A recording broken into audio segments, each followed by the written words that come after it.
Maka Bapak Ibu sekalian, KUTU dan KSubakti adalah jabatan yang sebetulnya paling langsang itu jabatan dibanding kasih. Kenapa? Karena KSubakti dan KUTU dia harus membohongi dirinya. Dia harus membackup target-target kepalanya. Target kepala dia harus backup. Yang kedua, KSubakti dan KUTU harus menetralisir sesama. Kalau Pak Fauzi berarti menetralisir kasih. Kalau Pak Taufik sama Pak Fatimah berarti harus menetralisir waka-waka. Karena perintah kepala yang menerjemahkan adalah KUTU. KUTU tidak mungkin bisa bekerja kalau tidak bersama-sama dengan waka dan kasih. Sudah dua. Jadi KSubakti dan KUTU itu membohongi diri. Belum lagi KSubakti dan KUTU itu harus menggerakkan bawahan. Tambah lengkap lagi, KUTU dan KSubakti kudu boleh duit untuk berjalannya roda. Tentu pekerjaan yang paling berat di semua organisasi. Jadi tidak boleh kemudian KUTU sama KSubakti ngomong. Contoh nih, kepalanya ngomong, Pak Kawur, Pak Subak nyompengin secara berkala kantor kita memberikan sebuah info kepada publik dalam bentuk apa? Press, konferensi pers. Maka KUTU dan KSubakti harus menyiapkan itu. Disiapkan sebuah tempat untuk konferensi pers. Dengan siapa? Wartawan.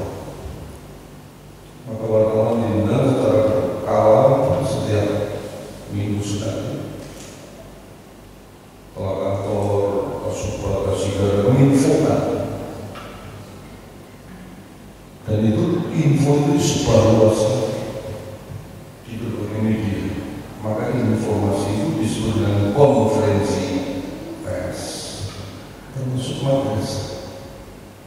Jadi secara resmi kepala madrasah itu memberikan konferensi pers.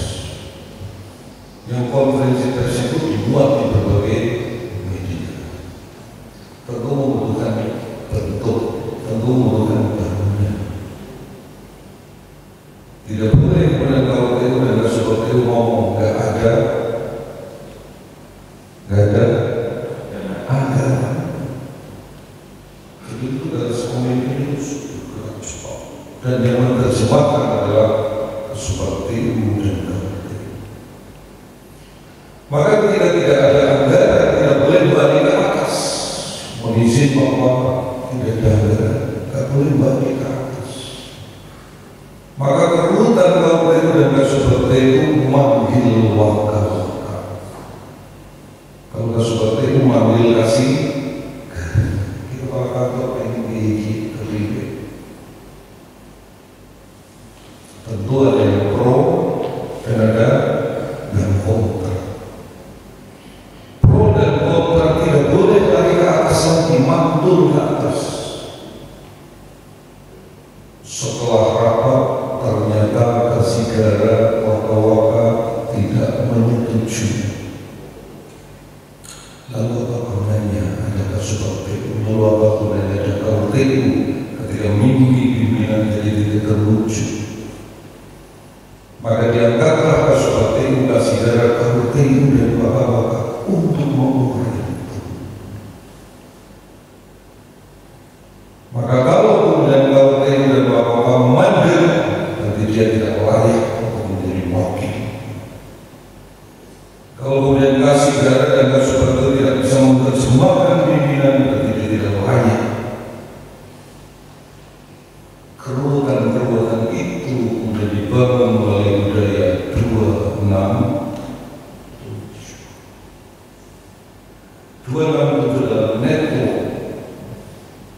Dimanapun cara berdiri dan berangsang itu tidak ada anggaran dimanapun, karena anggaran itu disusun 1 tahun sebelumnya. Maka disitulah perlu ada namanya MOU, Yuda Barata tidak dapat. Maka bekerjasama dengan CSR, perbankan dan lain sebagainya. Jadi bagaimana kelincahan kawat itu, bagaimana kelincahan seperti itu dan kasih gerak itu teruji ketika menerjemahkan instruksi pimpinan. Sering saya sampaikan seorang pimpinan adalah driver, kepala markas adalah driver, kepala kantor adalah driver.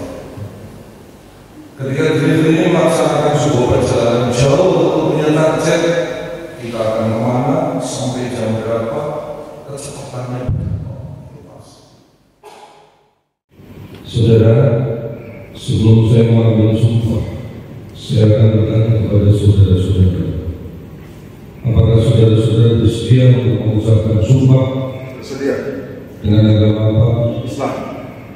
Tetapi sumpah saudara-saudara tidak hanya didengar hadir di sini, tetapi juga disaksikan oleh Allah Subhanahu wa Ta'ala, Tuhan yang Maha Pengatur. Oleh karena itu, laksanakanlah dengan baik sumpah saudara-saudara. Mudah-mudahan Allah Subhanahu wa Ta'ala menolong saudara-saudara. Selanjutnya, ikutilah kata-kata saya. Demi Allah, saya bersumpah. Demi Allah, saya bersumpah Bahwa saya akan setia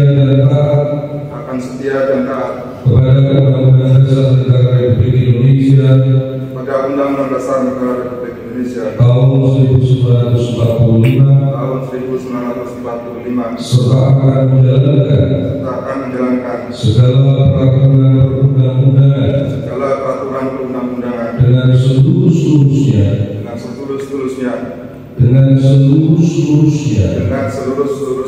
demi dharma bakti saya kepada bangsa dan negara, bahwa saya dalam menjalankan tugas jabatan akan menjunjung etika jabatan,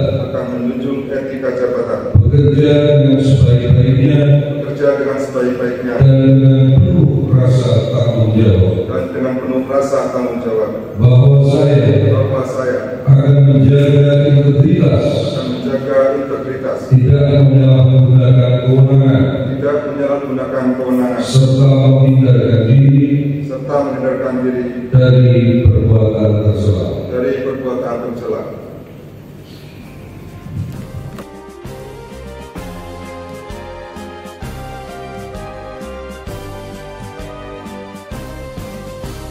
Kementerian Agama Republik Indonesia ikhlas beramal jadi semboyan, layani umat, membangun bangsa.